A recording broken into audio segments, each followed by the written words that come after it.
analysis about internal politics of Pakistan. As you are aware that PDM, they have conducted a public meeting in Karachi, and they have decided to arrange long march to Islamabad. They actually want to demonstrate the presence of PDM against Pakistan government. But unfortunately, PMLN and Pakistan People's Party, they have a lot of differences and a lot of exchange of hostile statements against each other, not only at down the level but also at senior level leadership too. But one news is very positive news for opposition point of view, that Mia Shehbaz Sharif, president of PMLN and leader of the House in National Assembly of Pakistan, he has talked with Mr. Bilawal Bhutto Zardari on phone, and I guess that as we are expecting from Shehbaz Sharif, he will play his role to bring the Pakistan People's Party into PDM back and also eliminate this situation of hostility between both the parties. So let's see what will happen in future. Actually, you see that the demand of tendering resignation, that became a cause of separation of these two parties from PDM platform, and that was tendering of resignation. And as you are aware that there are still 2 years left for the next election of 2023. The People's Party has its government in Sindh promise, which is the promise of most of the senior leadership of Pakistan People's Party. And Mr. Bilawal Bhutto Zardari, his father Asif Ali Zardari, they also belong to Sindh interior. So they don't want to leave the government in Sindh. So if they will be tendering of resignation in Punjab province, in National Assembly, in that case, not expect that Sindh government will remain intact. There will also be, you see, there may be call for general elections, early general elections, and in that case, Pakistan People's Party has to lose its government in Sindh as well. So which they don't want. So let's see on which term Shehbaz Sharif is trying to, you see that restore relationship with Pakistan People's Party. That coming days will tell about it more precisely. PTI government is also trying to have electoral reforms, including use of electronic machine for the balloting.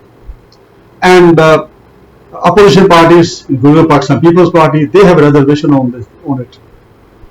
Similarly, they have also a reservation on giving right to Pakistani expatriates in the voting and in contesting elections. They are supporting that the Pakistani expatriates who are living abroad, they should also be given a right of vote. But opposition parties, they think that most of the expatriates, they support PTI mostly. So if they will be given right, that will benefit to PTI, not to opposition parties. So these are underway. Mr. Imran Khan has already written a letter to Mia Shehbaz Sharif, leader of the opposition, to have exchange of views on electoral reforms and to create an environment where electoral law or electoral bill is passed from parliament with consensus. Mia Shehbaz Sharif, he is taking leaders of other parties who are part of PDM into confidence on it, and if he will get go ahead from Mia Nawaz Sharif, then possibly he can nominate some of the leaders of PMLN to have talk with PTI government on electoral reforms. And most of the names which are circulating in news, those are Rana Sanaullah, Mr. Shahid Khaqan Nawasi, etc. So let's see what happens actually. But I don't think, as per my analysis, that opposition will cooperate fully with the PTI government for election reforms, because they want to get some type of relief from accountability process as well.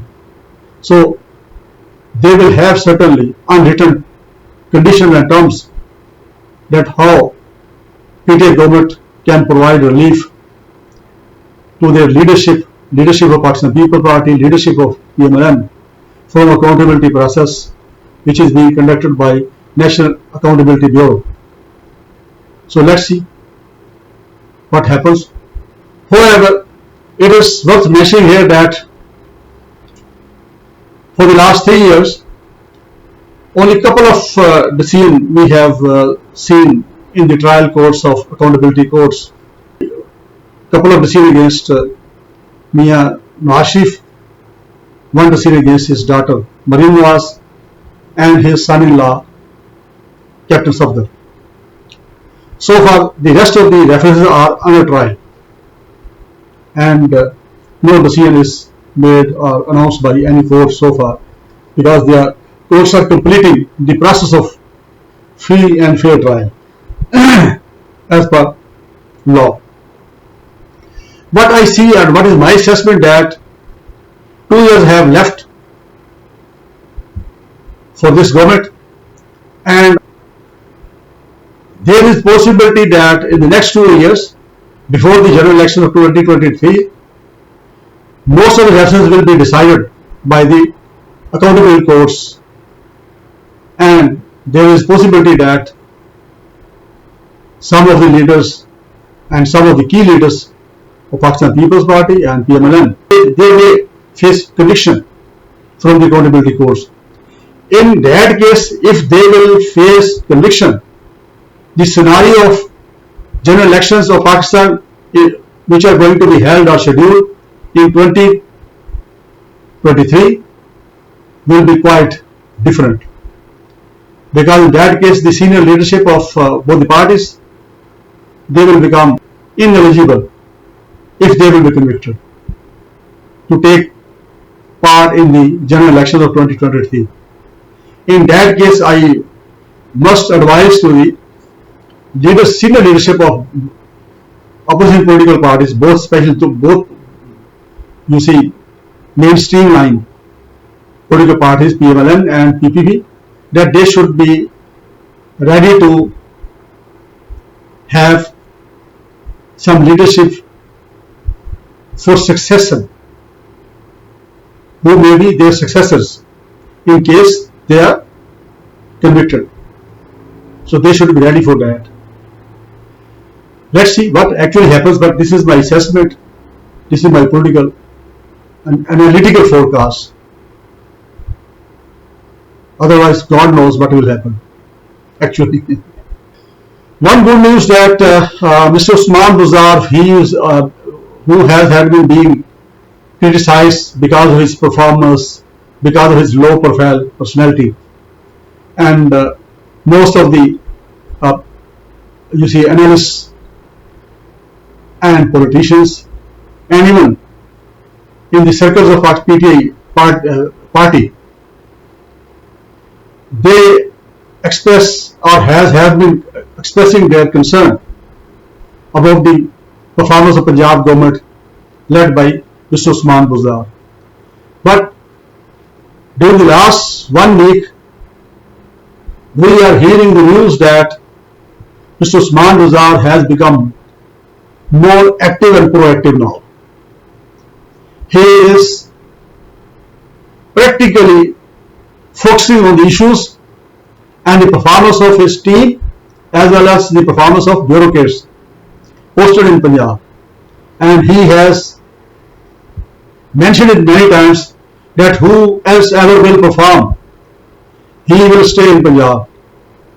Otherwise, he will be posted out from there. So, the inner circles, they are claiming that Mr. Usman Buzar has become so much proactive that it was not seen during the last 3 years. So if he is really proactive, and as we are hearing the news that those are true, then in that case we can hope that if he will perform in Punjab in the next 2 years which are left till the general elections for 2023, then that can help to PTI in the next elections as well. Mr. Guzar should control price hike, rather reduce the prices of basic needs things or commodities like pulses, sugar, wheat, oil, etc. Similarly, the federal government and the provincial government, where they have, you see, authority over these departments like electricity, gas, petroleum products, they should give relief to the citizens of Pakistan if they want to get support from the masses in the next election. Keep me in your prayers. Thank you very much. Assalamu alaikum.